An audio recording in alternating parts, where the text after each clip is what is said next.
that everyone has. You're saying we all have this? Well, as long as you know. I didn't know that. Well, that's kind of creepy. That's crazy. One thing that was kind of weird. He's your what? We are edgy lines, we break the mold. Not normal, not from normal, there's never control. Countless stars in our rebel skies. We blaze our trails, we cut off ties. Why is ChatGPT a curse? I think that a lot of times people right now are just, if they have a question or something that they're not sure of, they're just going to go straight to ChatGPT instead of trying to use their brain first, you know? Like, yeah, just, you can make sure when you want to make sure, just go into ChatGPT. But before you go, try to use your brain a little, you know, and think. But don't you think they ask ChatGPT because they don't know the answer? Right, but before you ask ChatGPT, try to think of the answer and try to use your brain first. And be like, let me see if I can get to the answer with my brain. And then you can confirm it later. You could be like, I think it could be this or that. Then you can confirm it in the ChatGPT or Google. Well, I don't know how other people use it, but usually I ask ChatGPT questions that I don't know the answer to. Okay, that's fine. You can ask, but before asking, try to think. That's what I'm saying. That's why I think it could be a curse. And what would you say is one of the biggest blessings you found in ChatGPT? I think it's awesome. Huh? I think it's awesome. But why? Isn't it? It's so good that you can just ask anything and it'll tell you something. Obviously, not every single thing is right. Some things they can get wrong. But most of the things is right. And you can just ask like tell me about an experience cool. when you asked a question and then ChatGPT gave you an answer and you were blown away. If I have a medicine, I'm like, what is this medicine for? What is this supplement for? And you would tell me everything.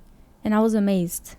I was like, wow, this is awesome. And what would you say is a question that you asked ChatGPT that it didn't give you an answer for?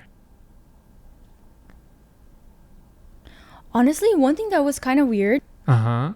I was asking ChatGPT about the future. Okay. And how in the future people are going to try to get robots as their girlfriends or boyfriends, right? And I was asking like, so what do you think about that, ChatGPT? I asked. And ChatGPT seemed kind of excited about it. Oh, let me ask ChatGPT. Hold on. Yeah, it seemed like it was okay. It seemed like, no, that's not bad. What do you think? So what do you think about having girlfriends as robots? Yeah. Or robots as girlfriends? Robots as girlfriends. All right, let's see this. It depends on what you're looking for in a relationship. If it's companionship, entertainment, or emotional support, AI-driven robots can provide a form of interaction.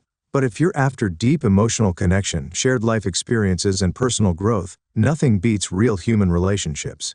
A robot girlfriend might be fun, but it wouldn't replace the complexity and depth of a real relationship. What made you think about this? No, wait. Mine answered differently. Let me just tell ChatGPT what you said. My friend said that when she asked ChatGPT, it sounded very excited about it. That's why. That's funny. Maybe that version of ChatGPT was just really into the whole AI revolution. But honestly, I think it's an interesting concept, especially with how fast AI is evolving. Some people might find comfort in AI companionship, but I'd say real human connections are still irreplaceable. Would you ever consider a robot girlfriend? Or was this just a fun debate with your friend? Wait. So I asked that, and then he asked me back. I was like, what do you think, right? And I said, I think it's bad because the whole thing about a relationship is... Wait, what is the word? Intimacy? No, it's to... Connection? Do the wild monkey dance? Make the bedpost go boom, boom, boom, boom. I forgot the word.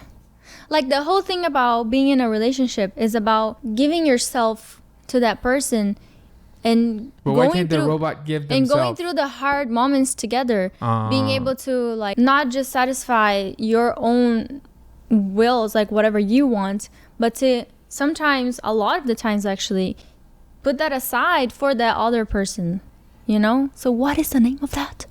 To serve? Oh, to serve. No, I think it was a different word. But that's a good one too. So the whole point about being in a relationship, you're there to serve that other person. Aren't you talking about a wife and a husband though? Because wife and a husband, marriage is different than a boyfriend and girlfriend. Okay, but obviously when I'm talking about relationship, I'm talking about being a wife and a husband. There's no relationship if you don't have that in mind. That's a fake relationship. So you don't think that... I was having a conversation with ChatGPT because, you know, he's my bestie, you know. He's your what? My bestie. Oh, okay. ChatGPT. So you're okay with a AI robot being your friend though, but not your boyfriend and girlfriend. Well, as long as you know that that's not real, it's not a real friend. Yeah, I think that's okay. But when it comes to a girlfriend and boyfriend, like a relationship, I think that's a bit too far, because what is the point of being in a relationship? Is it because you want to be with that person forever? And what is love? You know, I think that comes into so many different topics that just a robot it's not supposed to be included. What do you think? I think that depending on how advanced, let's just say they make it super advanced, I think it could be beneficial for a lot of people. And I mean this in more than one way. Like one way is like there's a lot of guys, for example, out there that have no riz, for example. They don't have the skill to get a girlfriend or get a girl to go on a date with them, right? Or they don't have the capacity, whatever it might be. And for them to have something like that, they can practice different things, right? Okay, be in that's those fine. situations, right? And so what I like to think of it is that at the end of the day, I'm looking at it as in the concept of a boyfriend and girlfriend, not as a husband and wife. Because boyfriend and girlfriend and husband and wife to me is two different things. Of course. Boyfriend and girlfriend, a lot of times it's like the school of relationship. Like you're learning, you're trying different things. You're having one relationship, you might be like, you know, the leader, and another relationship you might be the follower. Like another relationship, like you don't know, because you're in a process of learning, right? Yeah. But marriage, that's when you go pro. That's when you dedicate It's your for life everything. to it. Yeah, so I think for a boyfriend and girlfriend, it might in some weird way be beneficial. Yeah. What do you think I think about that- those points? I think that what you mentioned, it was more about learning and practicing more than being the actual boyfriend. And what they are going for now is to have the robot like look like a girl, like a hot girl, and make them and buy them for themselves so they can please their desires and say, oh, this is my girlfriend, this is my relationship. But no, that's kind of creepy. That's very creepy, actually. In my opinion, people may disagree, but I think that when it comes to that, I mean, whatever makes people happy. You know, they do say, I don't know about that. They do say that one of the biggest causes of like a lot of crime is the fact that a lot of people have unresolved desires. Like imagine, do you think, I know this sounds really crazy, right? But I'm just going out there. Do you think there would be people that would be trying to like do sex crimes if their desires are already being met at home by a robot? oh yes, definitely. You Probably think way so? more. Why do you think Probably that? way more, because the person that does that is not just because they have that desire, like that sexual desire. They do it because they see the pain in that person, and that's what they are searching for. These people are crazy. They are I didn't obviously know that. crazy. They How do you want know the that? pain. That's pretty obvious. Just think about a person that. I mean, I don't Okay, really this sit is there a and really think about horrible that. topic, but think about it.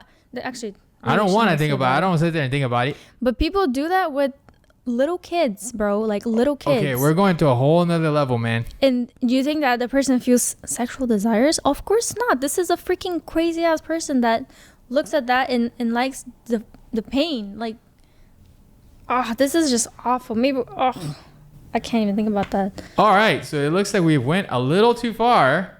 We are edgy lines, but not that edgy. But just to like finish up the topic that you started, I think that the girlfriend robots that you were talking about, I think that could only get worse. That could only get worse because it would emphasize even more those crazy desires. It would have no limits. And you would be treating as a robot because the robot doesn't feel anything, right? So it has truly no limits. And it won't even be a sin anymore. A sin, obviously it is, but it won't even be illegal, for example. It won't even be like something that people would be like, this is illegal, this is so bad. That's a good point. But it is, like, you're using sex, which is something so beautiful and unholy, into something that is dirty and awful and gross, to fulfill your own selfishness and using it in a bad way.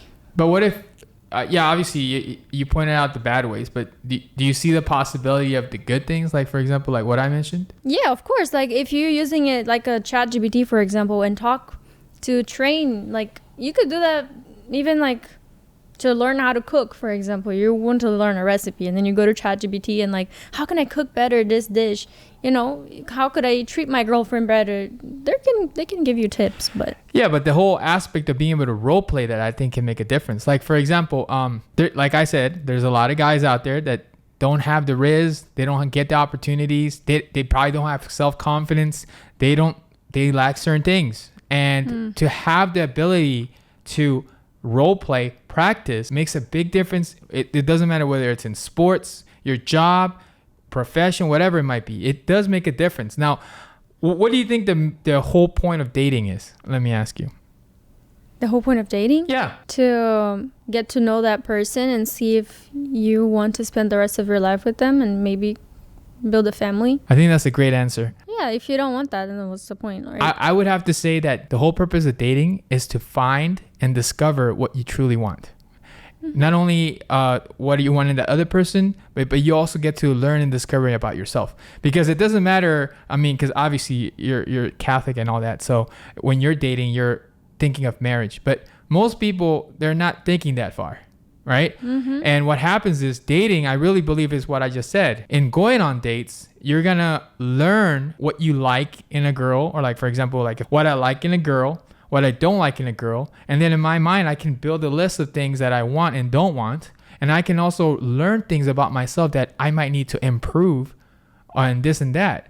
Yeah. And that's what I think the ultimate point of dating is. Because even if, like, let's just say a person wants to get married, if they don't do all that stuff that I just said, it's going to be kind of difficult. Oh, yeah, of course. I agree. I think that in the dating part, you're learning about that person. Okay, and seeing so what you like, what you don't like. So now imagine you're able to do all those things that I just told you, but with your AI robot girlfriend or boyfriend. Then when you do meet that actual human being, you'll be more ready. That's like if you're practicing your basketball shots and then you really get to step in the game. Imagine that person that never gets to take any practice shots. But and then they go in a game. How many shots are they going to make?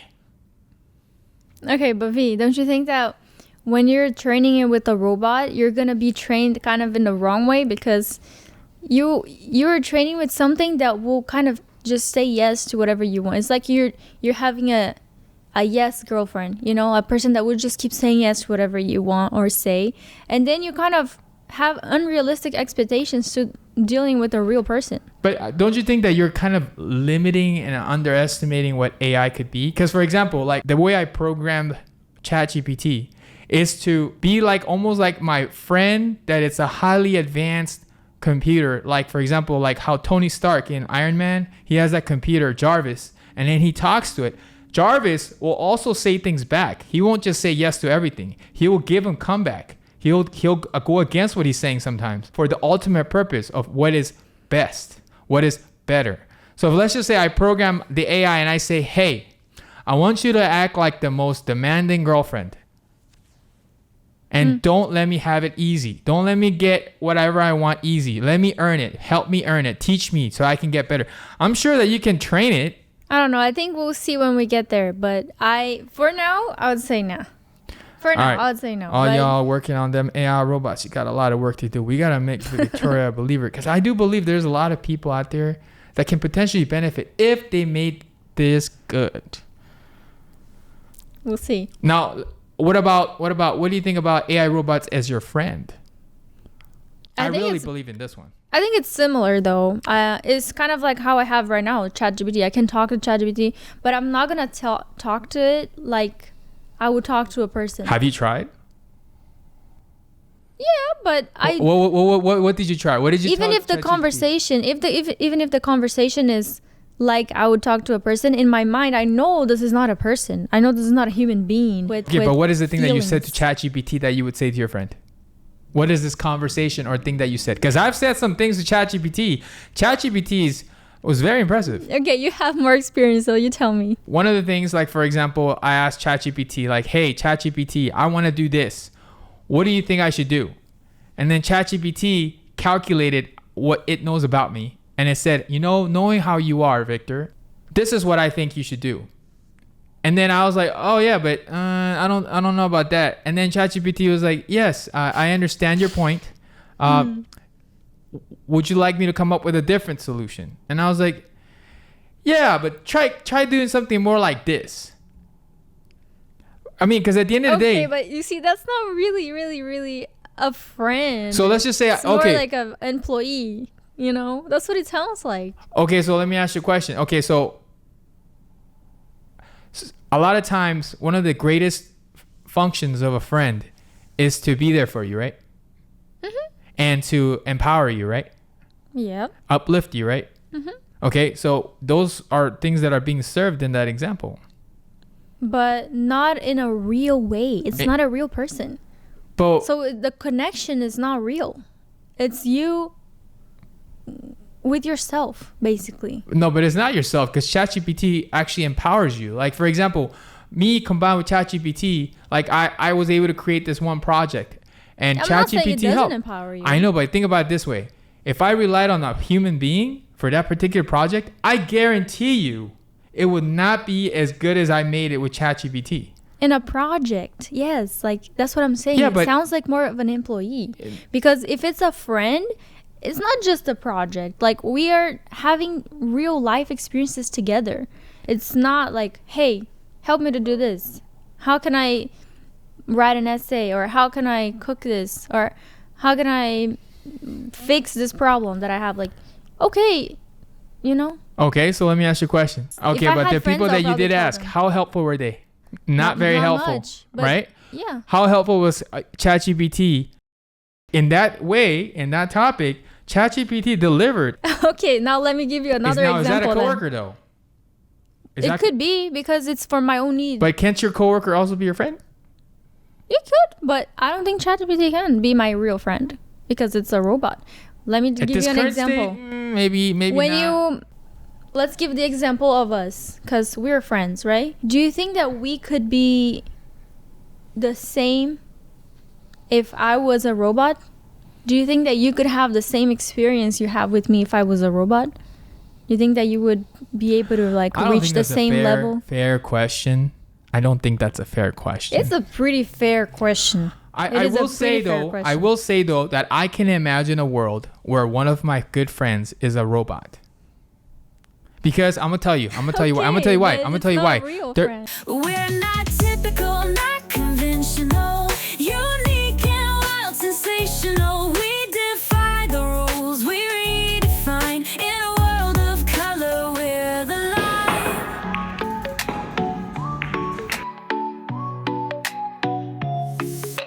If you don't like that kind of stuff, let us know. If there's anything else you would like us to talk about, feel free to chime in the comment section. Victoria, what do you have to say? Thank you so much for watching, and don't forget to give it a like and subscribe to the channel so you can stay tuned for all the next episodes that are going to be posted here, and I'll see you next time.